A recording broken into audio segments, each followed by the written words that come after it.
So good morning to those joining from the US and also good evening to those joining us from other parts of the world. We are overjoyed to have you all in attendance for GSDI's second webinar of our newly launched webinar event series. This month, we're focusing on the topic of continuing social development amidst the COVID-19 global pandemic. And today's webinar will feature a panel of researchers and development practitioners who will discuss some of the ways in which they've adapted their work amidst the global pandemic. And before we get started, I just want to take a moment to acknowledge the severe and devastating impacts that this pandemic has caused and whose impacts we have yet to truly understand. And in a time where we can feel increasingly isolated, I am glad that we have this community to discuss and learn about the ways in which we can move forward together. And the ways in which we can learn from those who are doing such excellent work around the world. Just a few considerations as we move forward through the webinar. It is being recorded, and we're asking that folks just keep their video and microphone off during the presentations. We'll also have an interactive Q&A portion of which we'll ask you to turn on your video, unmute, and ask the question. You can also post the question in the chat. That's all I have there. Just a brief background. So Global Social Development Innovations is a research center at the University of North Carolina that was officially recognized by the university in 2017. And it was created with the intention of creating sustainable change for the world's most economically and socially marginalized youth populations through collaborative research, practice, and policy. Collectively, the center has over 40 years of experience in tackling systemic causes of poverty and optimizing young people's access to education and employment. So without further ado, let's meet our panelists for today's webinar. We have with us Dr. Trinette Clark-Goings, who is the Sandra Reeves Spears and John B. Turner Distinguished Professor in the School of Social Work at the University of North Carolina at Chapel Hill. Her research focuses on identifying and preventing racial and ethnic health disparities with a primary focus on studying the epidemiology, etiology, prevention, and consequences of substance use among adolescents and young adults of color. Dr. Goings is currently the principal investigator of 2 research grants, one funded by NIH and the National Institute on Drug Abuse, and the other funded by SAMHSA and the Center for Substance Abuse Prevention. We also have with us Mr. James Birugaba, who has committed the last 14 years of his career to working with Youth Alive Uganda, serving as the executive director. He is skilled in project design, planning, implementation, and business development. He's also a man-up delegate of a global coalition of young people across the world to end sexual and gender-based violence, and is passionate about promoting gender equality as well as preventing sexual and gender-based violence. His vision is to see one world where boys and girls, men and women have the same opportunities and are empowered to contribute equally in shaping the world they want. And also a vision of a violence-free world where no human being owns the other or incites harm based on one's gender. Mr. Birugaba holds a master's in human rights and a master's in international development, and is also pursuing a PhD in human and social services. Our third panelist is Dr. Suresh Pathari, who serves as the director of the Center for Studies in Rural Development and Institute of Social Work and Research in Ahmednagar, India. He's also professor of social work and community development. Dr. Pathari has academic interest in and expertise in participatory research and participatory approaches to community development, and has initiated academic discourses in India on spirituality and social work. And he organizes an annual international conference on that theme. He's the editor of Journal of Development and Social Justice and has authored or co-authored 5 books and about 30 articles. So let's get started with Dr. Trinette. Thank you. I am so very happy to be here this morning with GSDI and all of the panelists. I look forward to hearing more.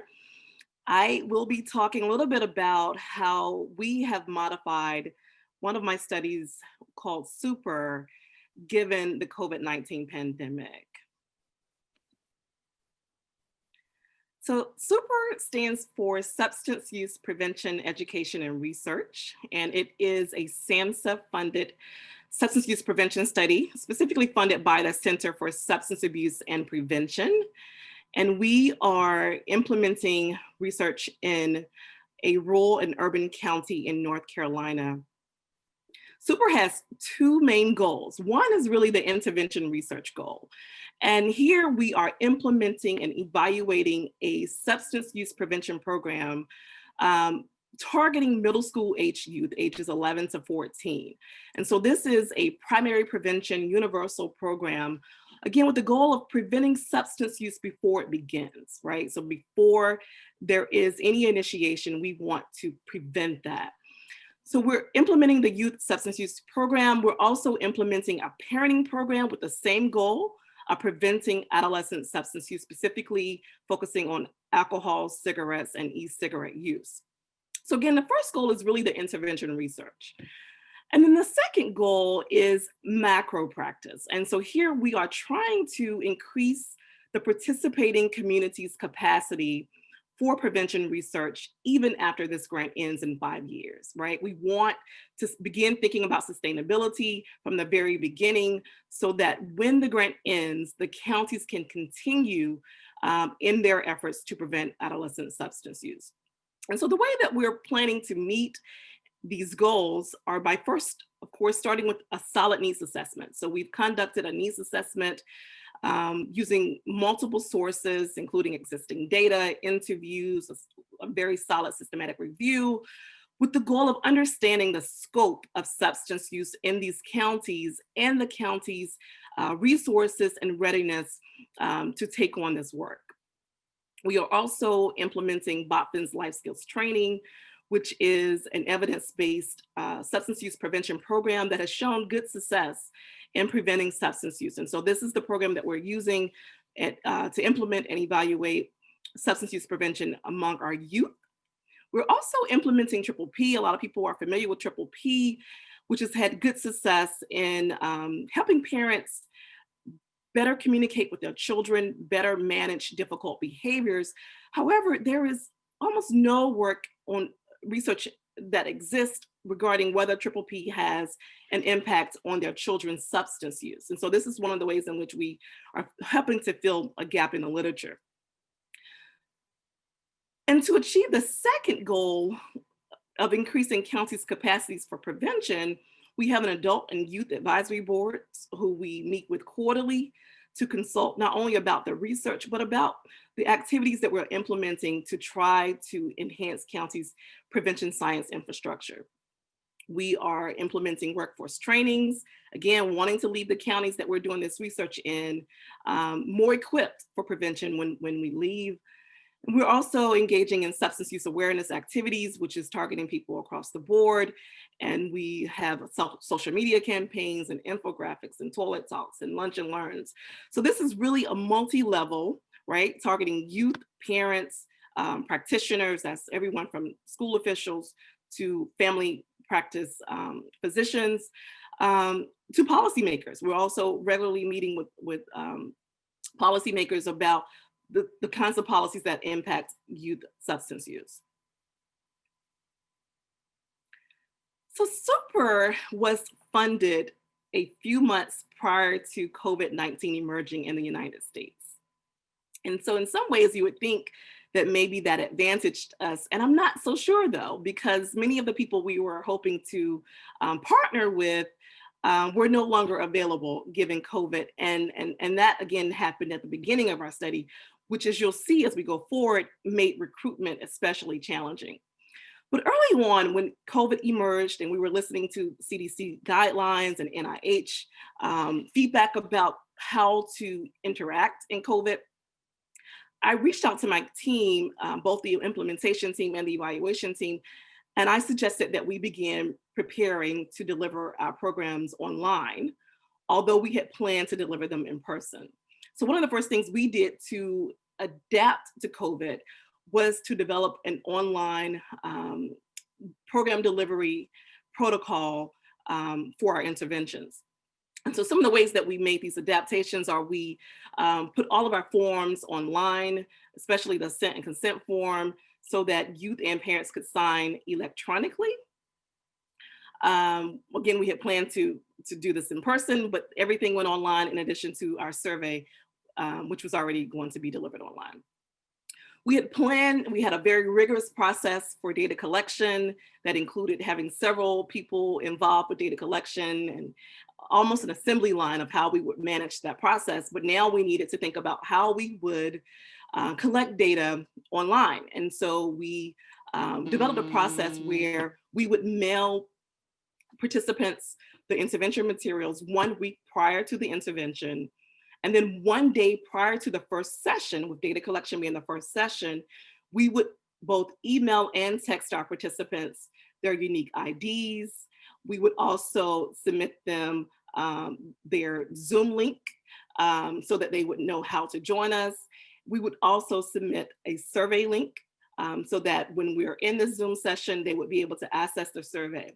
So ahead of the first session, we email the Zoom link, the survey link, and the unique IDs. And as I'll talk about in a minute, the unique IDs did not go off as well as we had hoped, again, because people were home, but a lesson learned that we'll talk about in a second.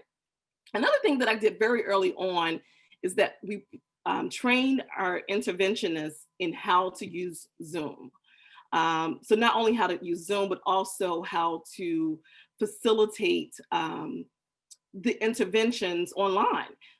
Programs we're using were not meant to be delivered online. And so we had to think about how could we engage youth and parents in a way that would make them want to come and make them want to return. And so we had the good fortune of inviting Dr. Tina Souders from the School of Social Work to join us, and she trained us in our in again Zoom and how to use Zoom effectively.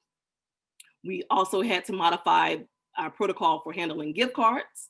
In the rural county that we are doing work, they had a preference for receiving the gift cards in person. We developed a process where parents would receive the gift cards via email, but for parents of youth who had a strong preference of picking them up, they could do that, which again made things more challenging. We recognize that our sample with this particular protocol would mean only participants with internet and electronic devices would be able to participate. And so not only did we train our interventionists, our implementation team, but we also trained our evaluation team in an online data collection protocol, which again was fairly different than the in-person data collection protocol.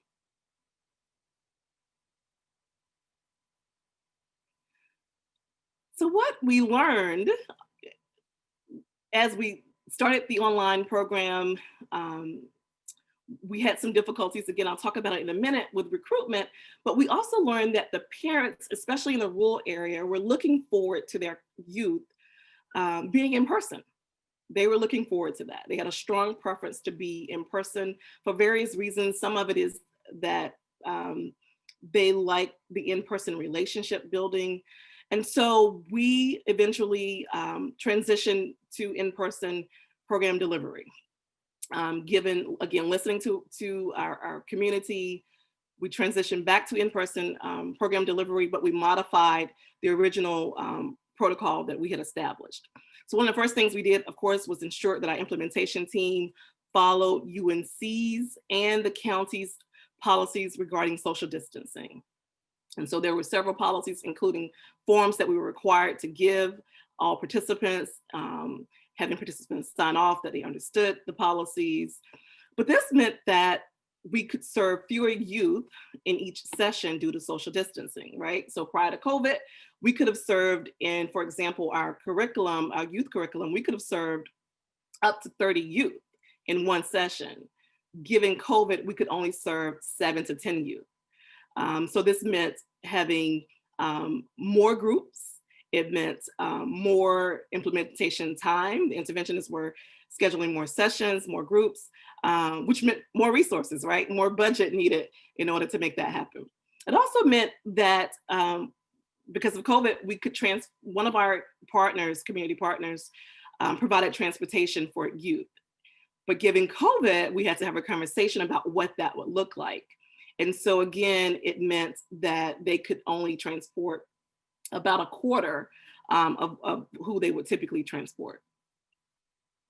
Masks were required whenever we were engaged in super activities. Masks were required by both staff and participants. And this had an impact on relationship building. We all know how difficult it is to talk with masks on. And so this had some impact on engagement as well. We purchased disposable earbuds as an example, as opposed to just simply sanitizing other headphones. And then we had to train the staff in the in-person data collection protocol as well. So recruitment was challenging. Again, we began the study essentially at the top of COVID. And one of the things that we found was that classrooms and other naturally occurring groups of youth that we were expecting were not available. And that made recruitment especially difficult. So schools were closed or they had transitioned online. And if they were online, then that meant at that time, at the top of COVID, that's about all they could focus on, right? And so we didn't want to come and add a burden when they were doing the best they could just to deliver their standard classes to their youth. So those naturally occurring groups, the Boys and Girls Club, the YMCA, all the potential partners that we were planning to work with, now were faced with extreme difficulties and were not available. Our community partners who are subcontractors on our grant were working from home. And so that meant that they were not in the community able to knock on people's doors and help recruit in the way that we had planned. And so a lot of this had to happen via phone and email.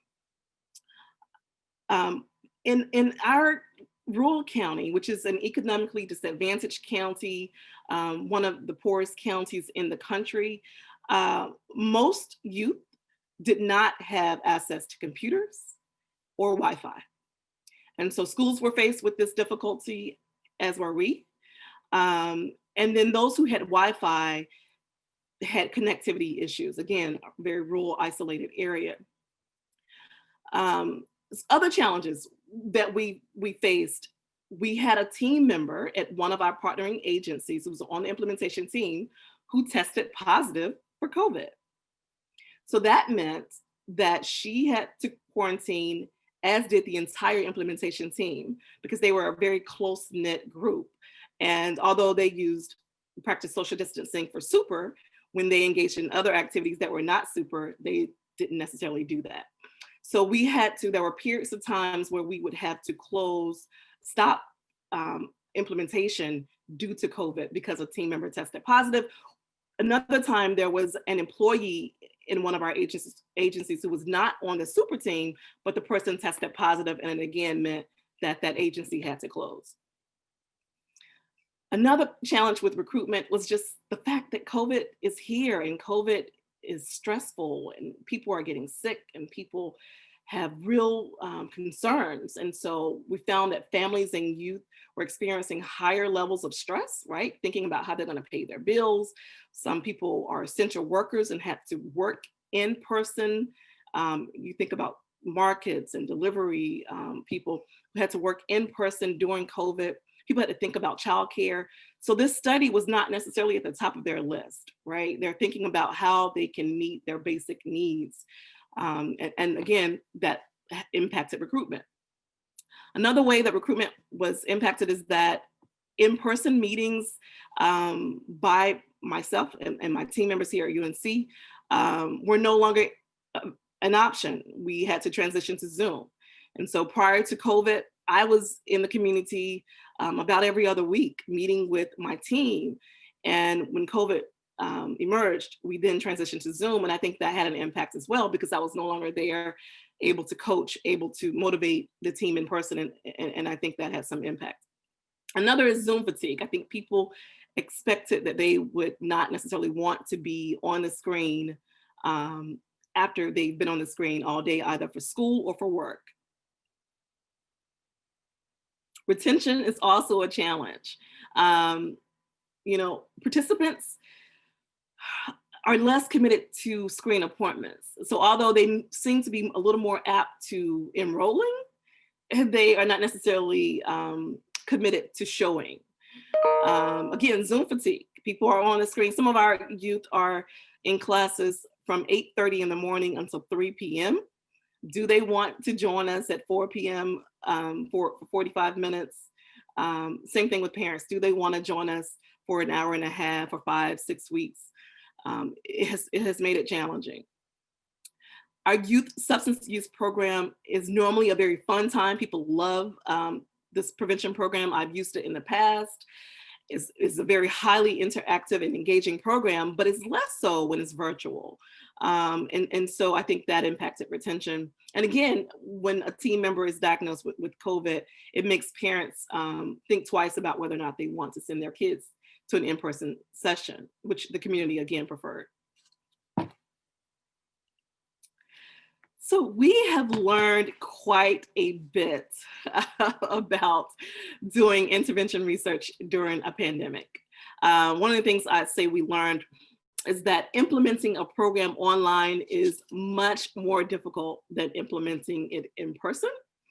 There's a learning curve. It was a learning curve for all of us in how not only to use Zoom, but in how, again, to be interactive in a way that would want people to keep returning.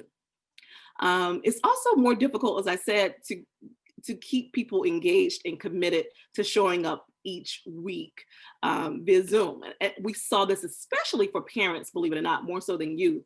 It's difficult to keep them engaged each week. Another is what we saw, especially with data collection, is there are more errors with online because you're not there in person, especially, for example, to double check unique IDs. You're trusting that people are, entering it the way that you send it to them in the email and the text, but we found that that's not been the case.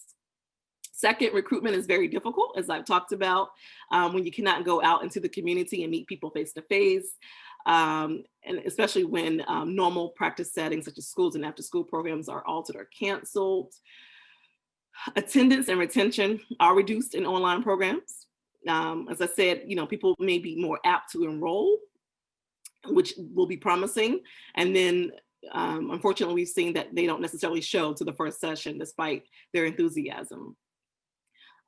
Fourth, implementing online programs in a rural, economically disadvantaged area during a pandemic is especially challenging because, again, we've seen that in the rural counties that we're working, that really having access to a computer is not necessarily normative. Having Wi-Fi, good Wi-Fi is a challenge. Now the schools have ensured that all youth have computers, and they've also began to place school buses in neighborhoods with hotspots. And that's been helpful. So more youth now have computers and have access to internet, which is great. Other challenges is that, as I said, people are thinking about their real hunger issues that we found during COVID when the schools were closed, kids were not eating. So just a number of issues that people are thinking about, making your study not necessarily a priority. And five, we found that extra support for staff is vital. During COVID, staff are also stressed by COVID, which we've seen can impact performance. We've seen it impact commitment to recruitment. We've seen it even with, as I suggested, with just the level of detail that's required to do good research. And feel free to follow us on Instagram. Thank you. Thank you so much, Dr. Goings. I know that you have to run to another meeting, but we are so appreciative of your time here. And if you just want to paste your email in the chat quickly for folks to connect with you if you're open to that, if they do have questions, because I know you won't be here for the Q&A session. That would be great. And now we will have our second panelist, Mr. Birugaba from Youth Alive Uganda, to discuss some of the ways in which they have adapted to COVID-19. Okay, thank you so much. And I want to welcome everyone, wherever you're joining us from. Good evening and good morning. Next.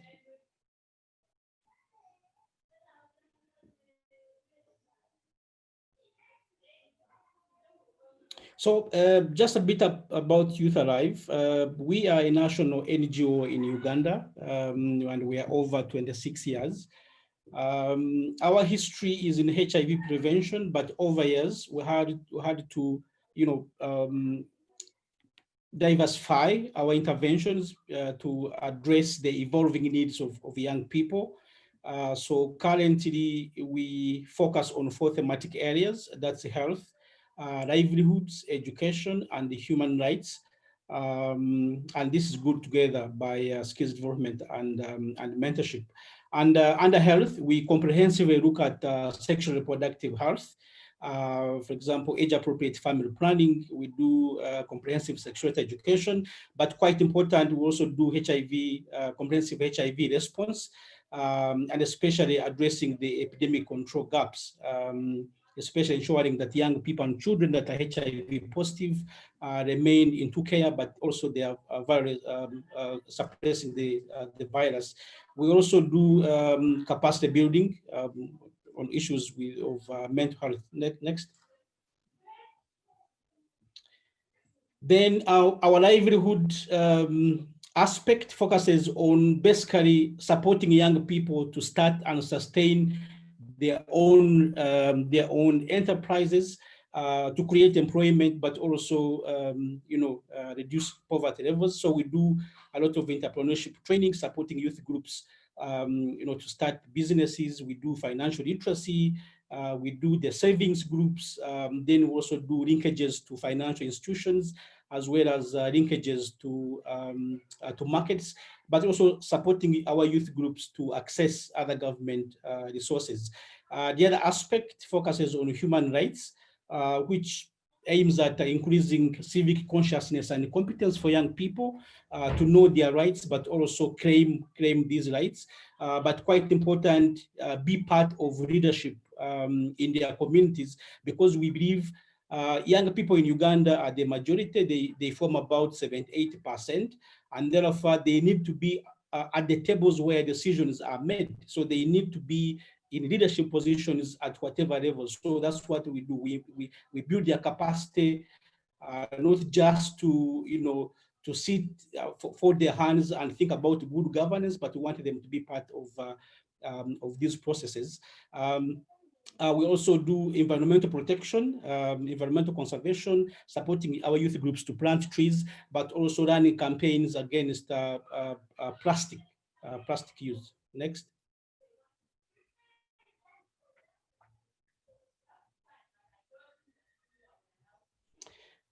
Okay, the other aspect that we focus at is skills development, and here we have two folds. We have the soft skills aimed at effecting attitude change and paradigm shift to support healthy behaviors, but also positive economic lifestyles, because we believe for young people to adopt positive healthy behaviors as well as positive economic behaviors, they need to have the mindset change. But besides the soft skills, we also focus on practical skills or vocational skill, because majority of Ugandan youth did not get a chance to go to attend formal education. Most of them either have never gone to school or they dropped out of school at early stages, and therefore lack skills that can enable them to either start their own business or get employment. So we do practical skilling across different trades, but these skills are market-led. We also do placement and apprenticeship, still to support younger people to transition to employment. Then we also do functional adult literacy for people that want to learn how to read and write. Then lastly, we also focus at enabling environment for young people, to enable them engage in agribusiness, engage in community leadership. So we create safe spaces, especially for young girls, especially teenage mothers, and give them a second chance to attain either formal education, non-formal education, but also to engage in community income generating activities. We do a lot of community dialogue meetings with community leaders, with cultural leaders, to address the gender barriers that inhibit participation of young people, especially girls.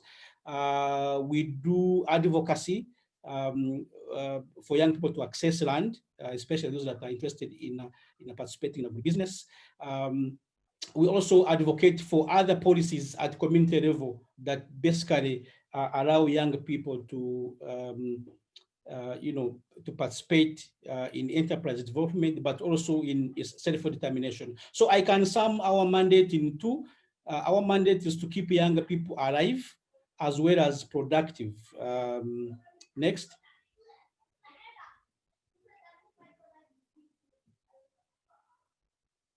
So about when COVID-19 struck, I think early April this year, it was a catastrophe, I can say. Most organizations in Uganda were closing, most companies in Uganda were closing, they were sending people back home. There was a lot of anxiety of what would happen. And the first thing we did was to ensure that we remain relevant. When COVID outbreak started and the lockdowns started, people were categorized into two. There were the essential workers and non-essential workers. And basically, if you were a non-essential worker, you were supposed to remain home. Only essential workers were allowed to leave home and go and work. So we fought hard to be part of the essential workers. And one thing we did, we realized that we were sending people to go and work from home, but we did not have a working home policy. So many people were asking questions, how do we go about this? We have never done this. So what we did was to quickly develop a home working policy to ensure that as people work from their homes, they have guidelines, for example, on how to handle assets, on how to handle working hours, to ensure that they don't mix working hours and home hours, to ensure that they can still deliver on their targets. Then we also had weekly Zoom meetings to guide them. The other thing we did, most of our work, we use a group-based model. And by this, I mean, when we go to a community, we either form youth groups or support already existing groups. So most of our services, health, livelihood, human rights education, skills development, are layered at using the group platform. So we were, in a dilemma because most of our groups range between 20 to 30 people. And by the Ministry of Health and government guidelines, we were not to convene more than 5 people. So what we did was to adopt the scientific trainings where our community peer educators, instead of convening a group of 20 or 30 people, they would divide these groups into smaller groups of 5, and they would still meet 5, like in a day you have like 5 sessions, but meeting five people to ensure that we are still delivering trainings, but at the same time following the standard operating procedures. And this enabled us, even during lockdown, to continue our trainings across board in health, in agribusiness, practical skilling. The other thing we did was to integrate our staff into district COVID task force. Districts, these are local governments in Uganda, which are kind of decentralized. They do all the planning at that level. So during the lockdown, there were small COVID task forces at district level that were being formed, and they're the ones that were allowed to continue with service delivery. So we had to quickly begin engaging district's health officers to integrate our field staff into the COVID task force. Why? Because everybody was focusing at COVID.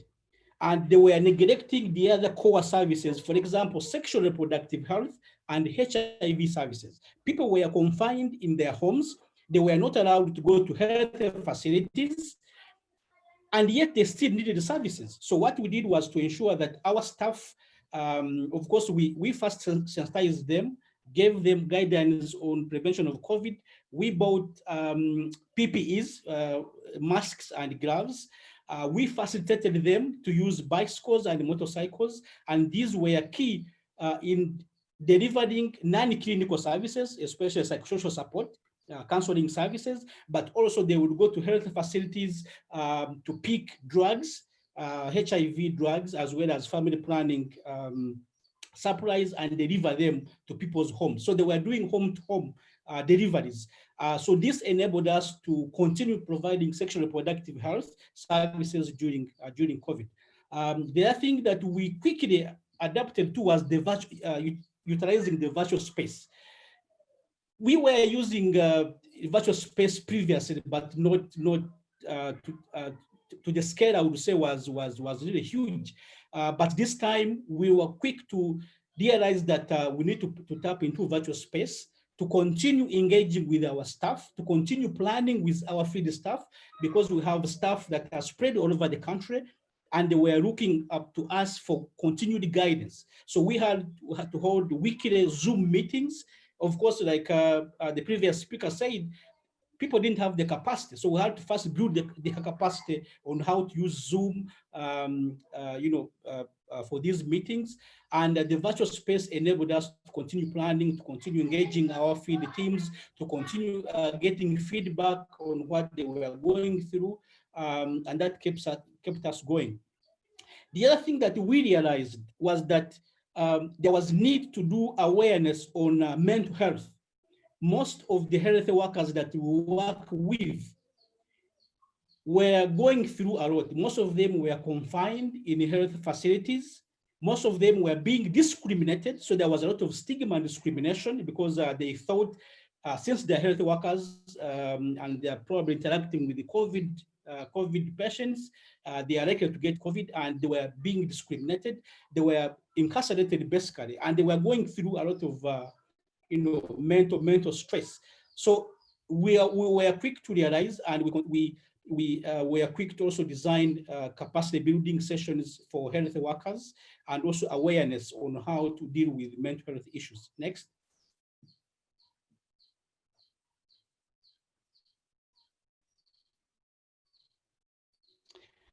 Okay, what were the key takeaways, or what have we learned from COVID? Definitely, I always tell people that COVID was a catastrophe, but on the other side, it was an opportunity for us to think outside the box, and at some point even throw away the box, because it enabled us to think beyond our our limits. One thing that we have realized is that working from home is viable, effective, and efficient, and we're looking at probably continue doing it in the future. If, for example, I employ 50 people, instead of hiring a big building where I'm paying a lot of money, why not hire a smaller space where some people can work from home and they keep alternating?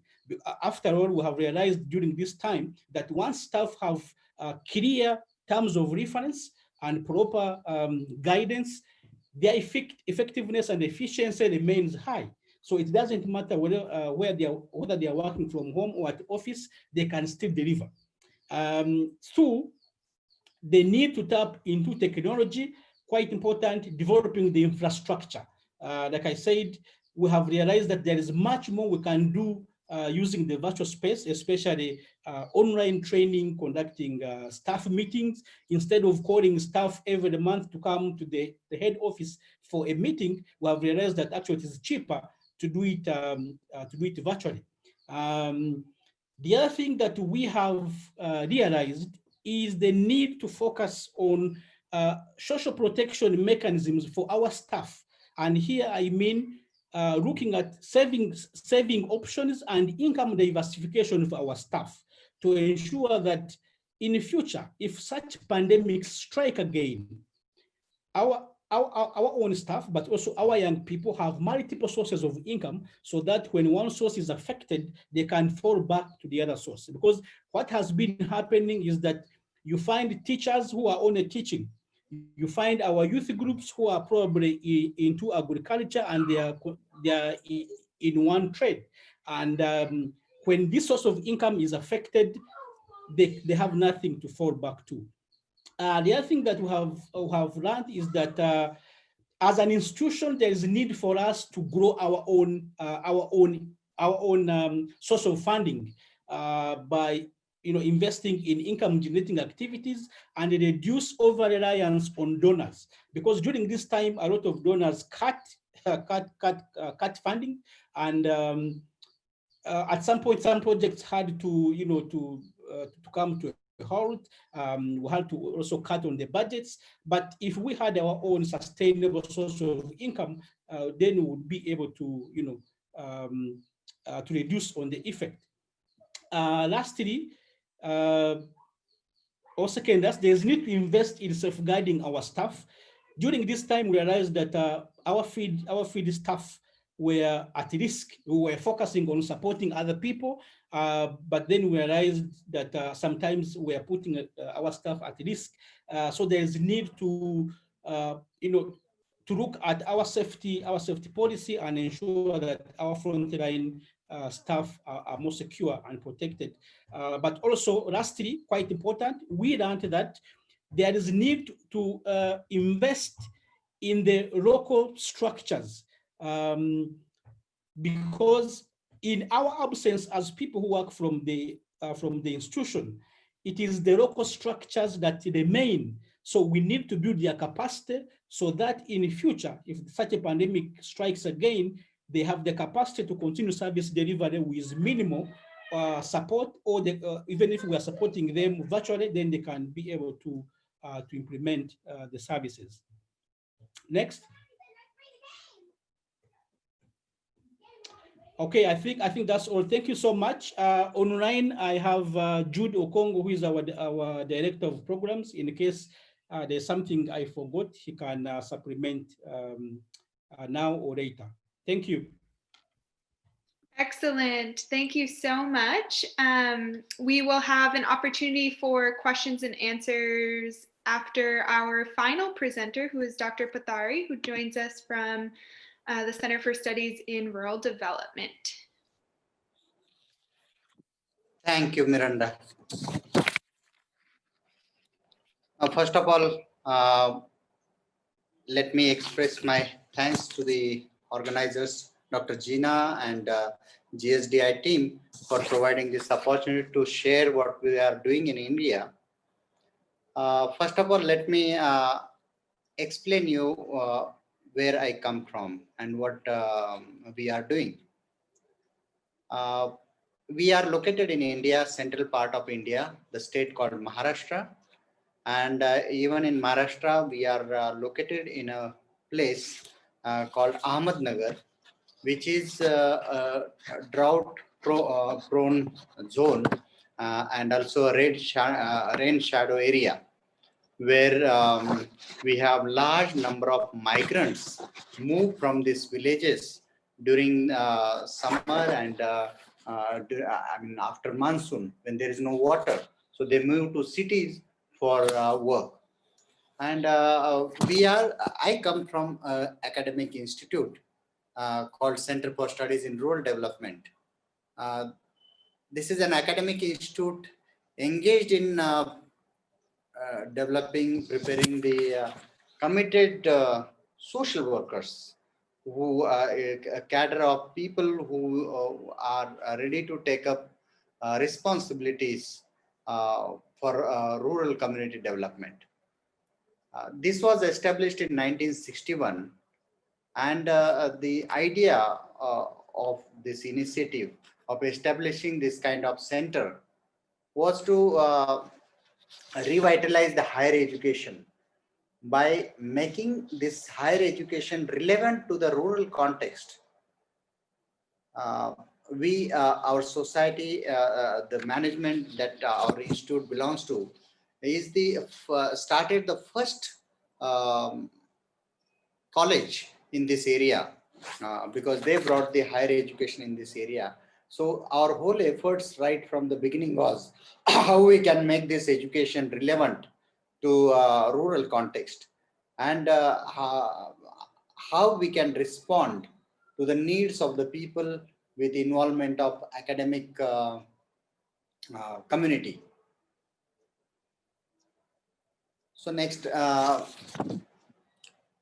what we are doing besides this education. Now, we are, as I mentioned, we are providing education in social work. But besides that, the idea of having this kind of center is to engage this community actively in bringing change in the village. So we have a very strong base in rural area. We have village oriented programs which are again combined with the academic activities, the research, and uh, the actual service or actual work in the community. And this is all being done to empower the vulnerable and marginalized section, because the whole of idea, our vision, and our goal of this institute is to empower this marginalized community. So we take partition with this vulnerable section and marginalized uh, community. And we all that we do it with participatory research and planning and action. So this participatory methodology is the uh, center or the for all guiding factor for all our activities. So when we do this participatory work, obviously it is with people, and it is active involvement of the people. So whatever we were doing so far before COVID-19 was actually active engagement and involvement with people.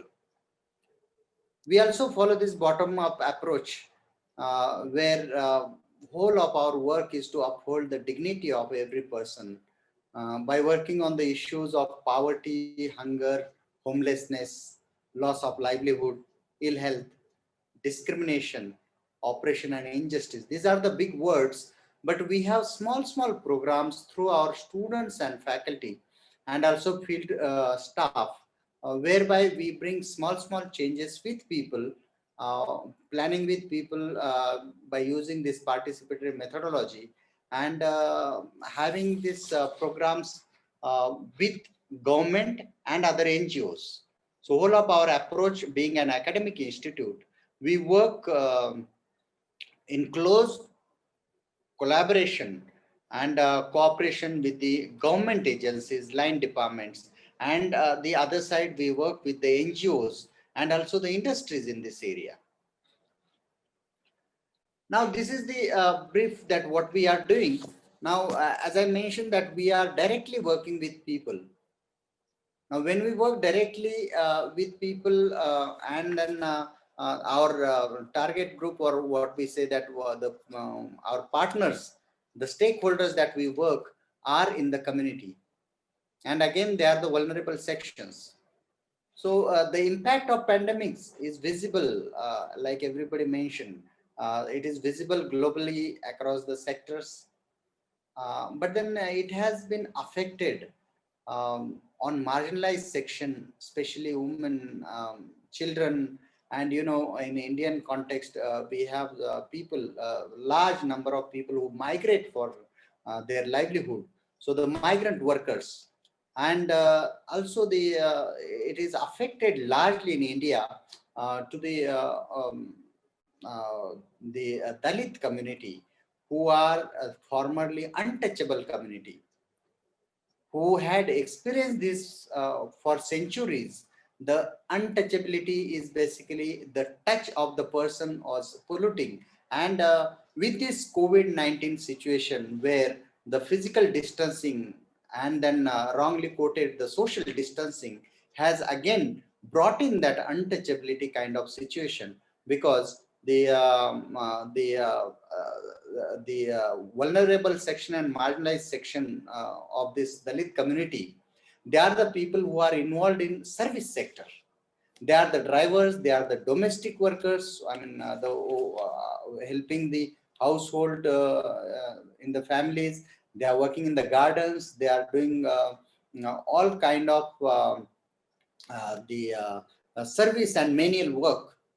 Now, when their touch is being polluting earlier, now because of COVID, uh, keeping them distanced, it means they are losing their livelihood, they are losing their job, and they are again in trouble. They are being considered as the people who are the agent of transferring, or the like the agent of COVID, and therefore this community is facing number of challenges. Next. So what we are doing now in this, as an academic community who are directly involved with people, engaging community in their own development, at the time of COVID-19, the situation in India is a bit different. The context is different because, as I mentioned, we have the large number of migrant workers, huge population, and then unplanned, all of sudden lockdown, in and out, and then people are being without having the transportation facility. They are walking miles together to reach back home. So this reverse migration happening, and then that created a lot of chaos. And in that situation, the fear among the people, and then the kind of anxiety and the situation people were undergoing, that demanded for us to take up the task or the work which is helping to this vulnerable section wherever they are. So what we started with is, like, we immediately we started the relief camps for more than 500 workers, and these workers were then sent home by making some arrangement, transportation arrangements, because the public transport was on halt, and many people, the pregnant women, we had 2 deliveries in this relief camps. So the pregnant women, the children, small children, sick people, the aged, all were homeless, many of them. So we have started this relief camp, and so it was not offline, actually it was not online, it was actually virtually in the community we worked.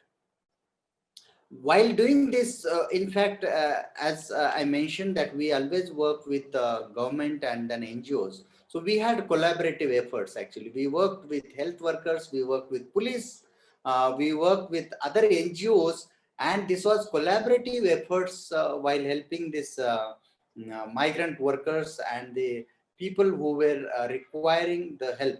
Because what was happening in this whole situation was, in India, the focus was mostly on testing, treatment, and prevention of COVID-19.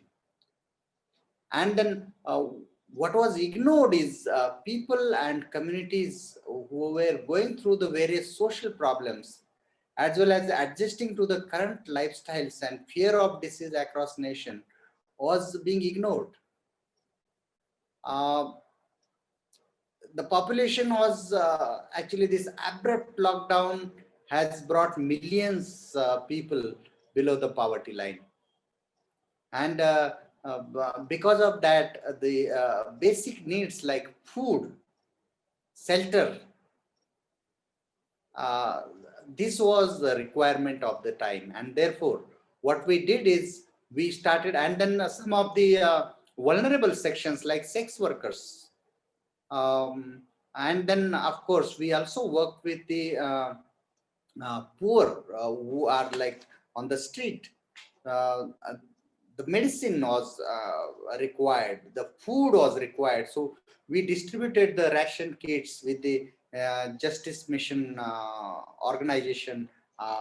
We had large number of our student volunteers, and our staff was physically involved in doing this by taking their own self-care.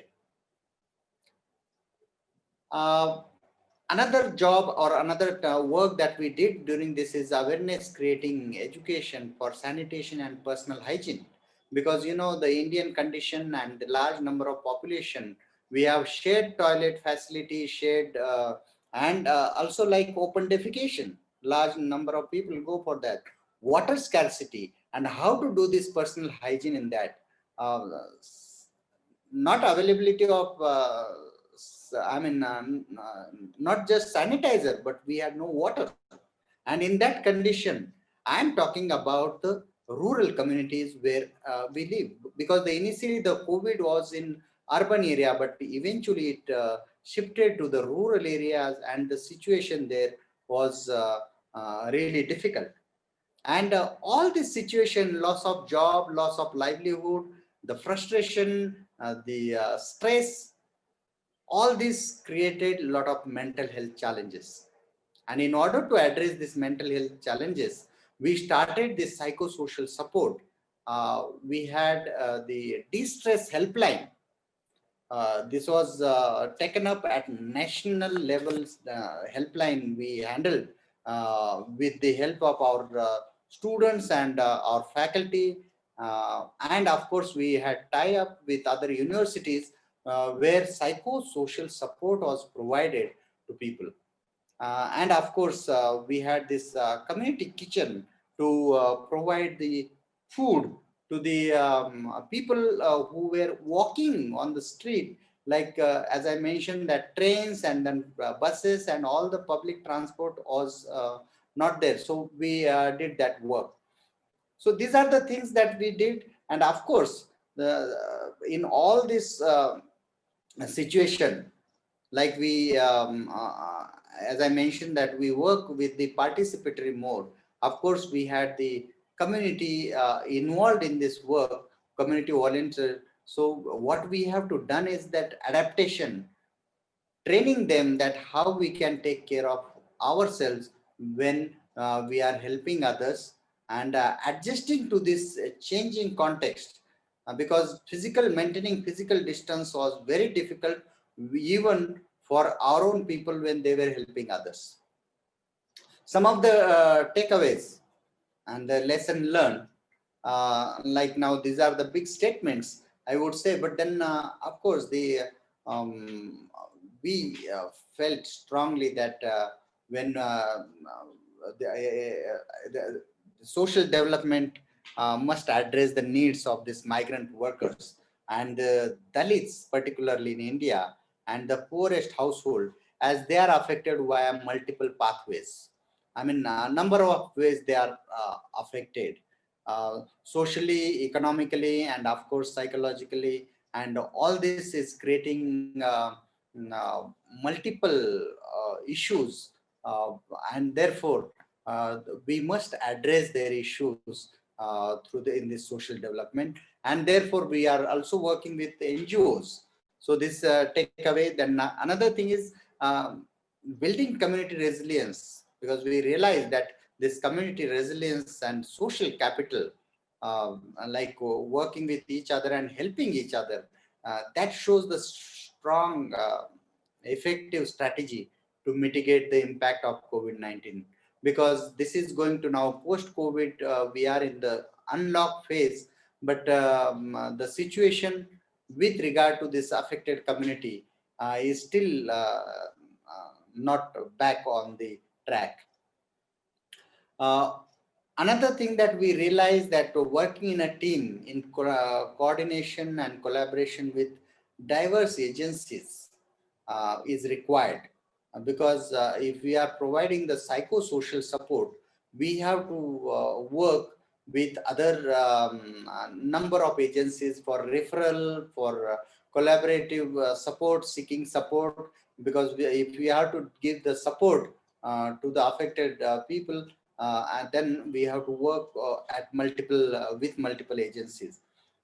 Social development work has to address the growing issues associated with poverty, starvation, hunger, and increasing mental health challenges. Uh, because again, as I said, that what our whole work is addressing the poverty and related issues, starvation and hunger, because we work with those vulnerable section of the community. Uh, these issues are also leading to the mental health issues. So we need to work on that. And these are just a few glimpses of the our uh, camp, the and the the during this lockdown period, the large number of children, and then we had number of activities. The group counseling, handling these people was also difficult because they were with us for more than 3 months. And so this is the basically a few things that I would like to share with you this morning. Thank you very much once again for giving me this opportunity to share our work with you. Thank you. Excellent. I just want to say thank you again to our panelists for providing their expertise and lending their time to be involved with this webinar event. And also thank you all to joining. We're going to move into a Q&A session for the next few moments. And I will stop sharing my screen so that we can be in community with one another. Feel free to post any questions you might have in the chat, or engage interactively by unmuting yourself, asking your question, turning on your camera. We also have Seth Otang with us from Youth Bridge Foundation, who has also been doing quite a bit of work in response to COVID-19. So Seth, feel free to add your contributions as well. All right, thank you very much. This has been very insightful, and I want to commend the panelists. I mean, their contributions were drawn from different dimensions, and I find them very useful. I mean, from the super experience, that's a research-driven intervention, and then you travel to Uganda, to Africa, and then to learn about the good work that our brothers are doing in Uganda. Then back to Asia, where we learned about the connectivity with the rural, linking that to education. So I want to commend the panelists, very insightful. Maybe on the work that we do, I think it's more also relating to the rural community. So the rural community, we're looking at the inequality in education that COVID clearly exposed. Like Suraj rightly mentioned, I mean, the rural communities are disconnected. So clearly COVID exposed the inequalities that existed. It was only amplified that the situation, it's got worsened. That is one. Secondly, as government sought to address, and the development partner donor agencies sought to address that, the quick solution was the digital platforms, forgetting that that is not accessible to our rural communities. So these were the challenges that were identified or well pronounced that our work sought to address. So one, we adopted let me say, 3 models. One is the radio school that we adopted. I mean, basically, if you can't have access to the digital or the smartphone or the digital television sets to be able to pick up the learning platforms, there was no alternative. They're totally cut off. Now, the radios are easily accessible to most families. But let me say that as simple as we thought radios are accessible, in some communities you have households sharing just a handset of radio. So in those areas where they will not have the internet to access, 2, they will not have the television, the digital platform to join, the radio that we adopted, some households had to share. So what they did was that they would separate themselves, practice the social distance, and then have one set and they all listen in. Now let's think that the teachers were equally not prepared for the COVID. So they didn't know how to deal. How do you teach mathematics on radio? How do you teach science on radio? So they had to go through a process of training them to deliver the lessons. Mindful of the fact that within the same challenges, parents at home during the lockdown, majority had no capacity to provide support to their children. So I think COVID in the rural, like Suraj mentioned, was hard hit. And so the radio and intervention with the, so I have to say that I have to commend the Tallow Oil Ghana Limited for funding this initiative within the context of their social responsibility, or the share, what they call the shared prosperity. So they have the drilling of oil in these communities. So the idea is that let's give back to the community. And some of these communities is very remote. And that intervention was very successful. The next thing is the introduction of the safe school model. So you would have a class, but then you keep the social distance at a smaller group. So for instance, for the science lessons and the science laboratory practical sessions, you have a group of 10, for instance, going to chemistry class, and another group of 10 biology, another group of 10 in physics. Then after 1 hour, you rotate to allow the social distance, and that way you give them the practical exposure. Some had never seen some of the, how would I say, the science elements or the things that go to the resources required for science practicals. So that was very, very useful. Mindful of the fact that they were preparing for, most of the students, for a national examination, which is centralized.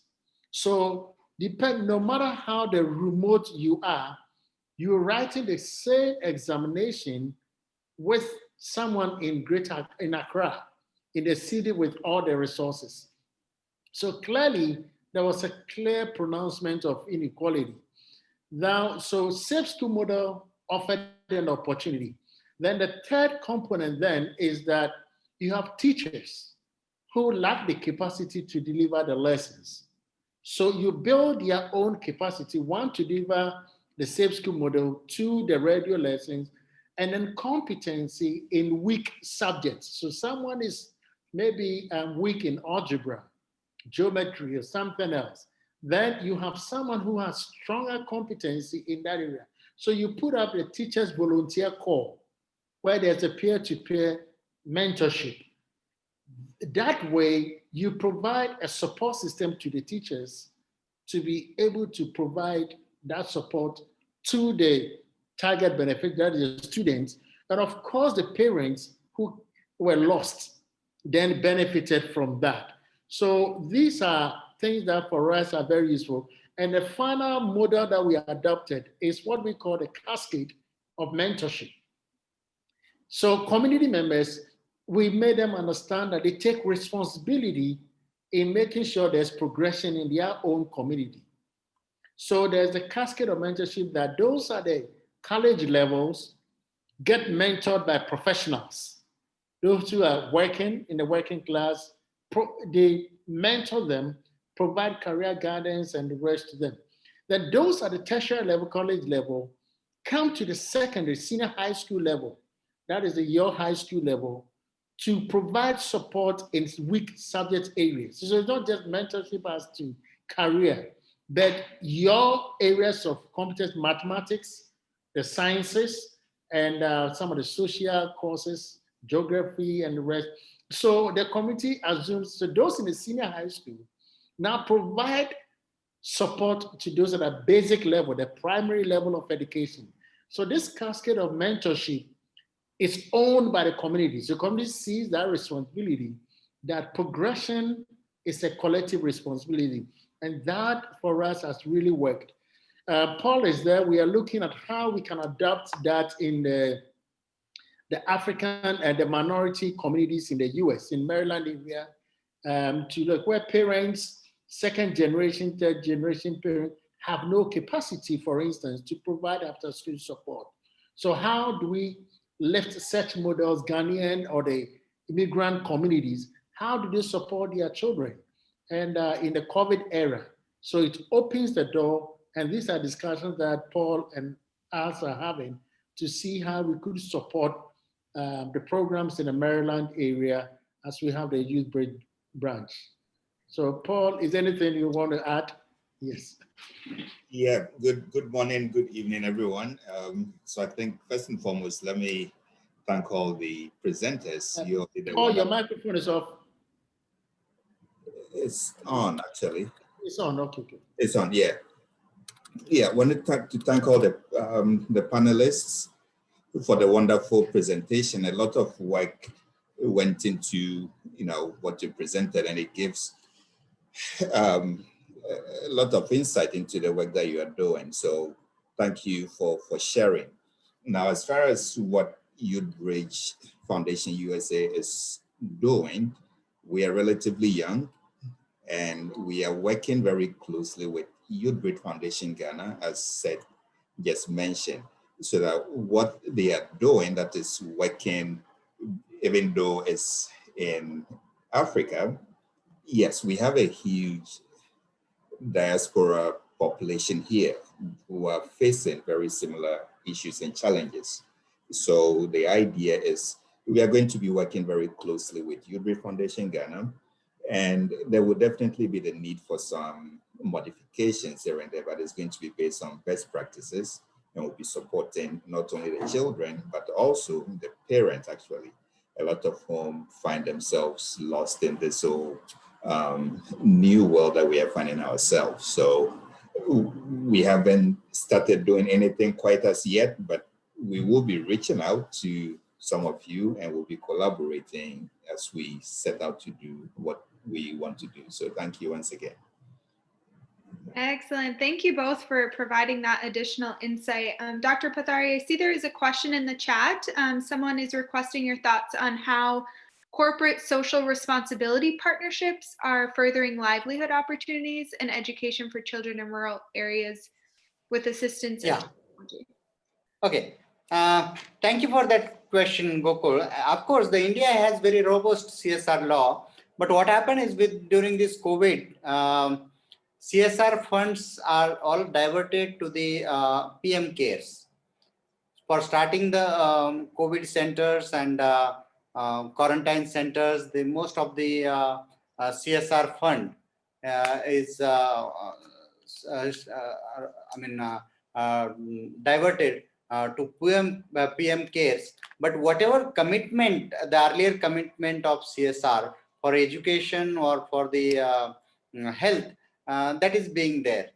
Of course, we are working with one industry, and the earlier commitment is there. But then see, the problem of education for rural area is now like no schools, no colleges, and because of that, online classes is not accessible for the rural, because this all mobile and internet connectivity is not that strong. The network is very poor for us. I'm so happy to learn about this radio program.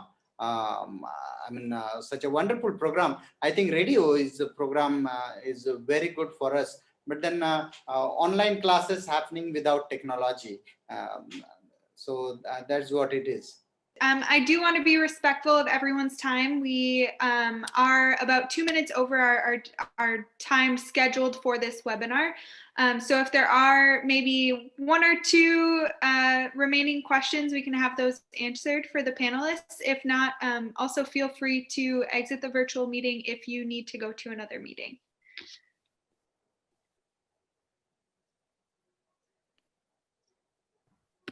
Okay, I just there's a question that Gina asked on how we addressed the divide in terms of access, especially when it comes to rural areas. So I must say, of course, when we talk about internet access, not just in Uganda, but in the African context, there's still a big problem when it comes to access. So the truth is, if you go to most of the rural areas, there's no access. I mean, we don't have to start with, we don't have like a government grid. Most of the internet is served by a telecommunication company. So one, it's very expensive, and in some areas the network is not actually not there. But for our full-time staff, we provide them with monthly internet. So we buy them modems, and so they have access to internet, so it becomes easy for them. But the challenge was on how, to adapt to using Zoom. And like Jude pointed out, we had to use Zoom to train them on how to use Zoom. I remember at one point I had to record kind of video tutorial, recording myself, explaining, taking them through steps on how to, how to have a conversation using Zoom. But also the other good thing is that most of the younger people in Uganda, especially for the peer educators we work with, they have mobile phones, smartphones, and they are on social media. And I remember when we had our first meeting, we first hesitated because we thought, would they be able to connect? But then our first meeting was massive. Everybody was excited. They were excited to be part of this new platform. And that gave us an idea that it is one way of engaging our lower level community structures as opposed to always having physical meetings. Thank you, James. So what is the ownership percentage in terms of smartphones among the young people? We're thinking of this in Kenya, and we're trying to think of how to reach young people who are really rurally located, and how we'll do that with the digital divide. I know that Trinette touched on having a school bus with a hotspot near the communities. And so I'm thinking, would that be something that would work? For example, in Uganda or Ghana, is there a way of doing things like that? Having a hotspot in a bus in a community? Yeah, I think if there were such initiatives, they would definitely help a lot, especially having those hotspots, especially in rural areas where internet can either be free or affordable.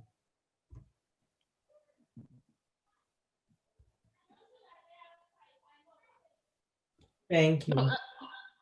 Okay, I mean, I think I could add on to say that aside internet being free or affordable, the issue is access, connectivity.